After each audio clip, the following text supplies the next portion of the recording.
In February 2026, the sky above the Afghan border lit up. Pakistan had declared an open war, launching direct airstrikes into neighboring territory.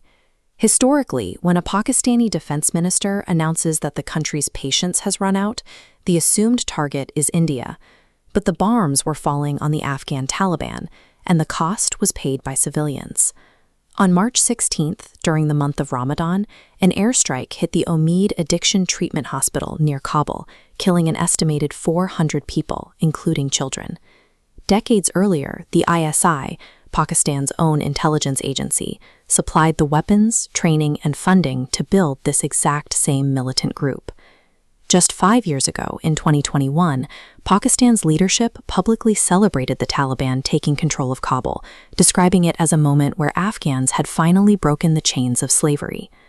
How did a proxy army, carefully engineered by Pakistan's military, become its most dangerous existential threat? The arrangement started in 1994. ISI officers traveled into a war-torn Afghanistan to meet a one-eyed madrasa teacher named Mullah Omar.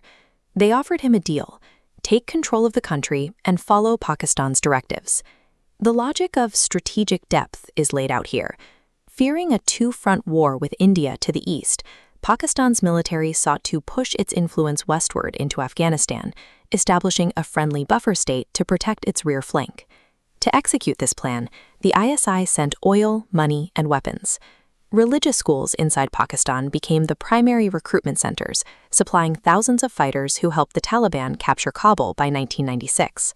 For the next 2 decades, Pakistan played both sides. While publicly supporting the United States' war on terror, they secretly maintained a safe haven and financial lifeline for the Taliban's leadership. They had successfully constructed a potent proxy army. But religious extremism is not a tool that can be turned off once its original purpose is served. That loss of control birthed the Tehreek-e-Taliban Pakistan, or TTP. These were the former students of the ISI's own religious schools who turned their hatred toward their home country for cooperating with America.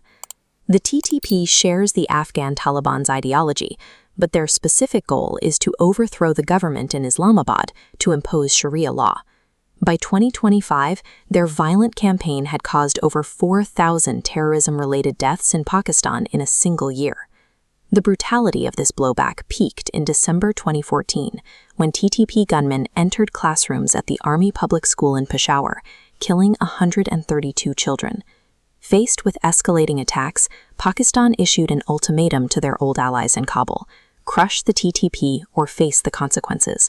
When the Afghan Taliban refused, Pakistani jets crossed the border and bombed the Afghan capital. The Afghan Taliban faces 2 losing scenarios. Appeasing Pakistan with a TTP crackdown risks shattering their internal ideological coalition, and waging war means thousands of militants will simply join their ultimate rival, ISIS-Khorasan. Weakening one threat feeds a more dangerous global franchise. Islamabad cannot tolerate a thriving TTP, and Kabul cannot afford to dismantle them. This structural deadlock left both sides with no option but open warfare. On paper, the military reality is a stalemate. Pakistan dominates the skies and can strike at will, but launching a successful ground invasion across the border is practically impossible. Afghanistan's geography is built for guerrilla warfare. The vast mountainous terrain easily absorbs conventional armies, a reality that forced both the Soviet Union and the United States into retreat. To compensate, the Taliban rely on asymmetrical tactics, like kamikaze drones. More importantly, they are using this fight to unite their population, using resistance against Pakistan to build a new layer of nationalistic legitimacy at home. But beyond the daily firefights lies the complete collapse of a 30-year military strategy.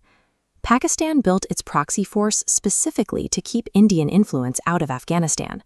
Now that exact same Taliban government is bypassing Islamabad to sign construction contracts and economic partnerships directly with India. Decades ago, Pakistan tried to secure its borders by setting its neighbor on fire. Today, they are locked in a desperate struggle to extinguish those flames before their own house burns to the ground.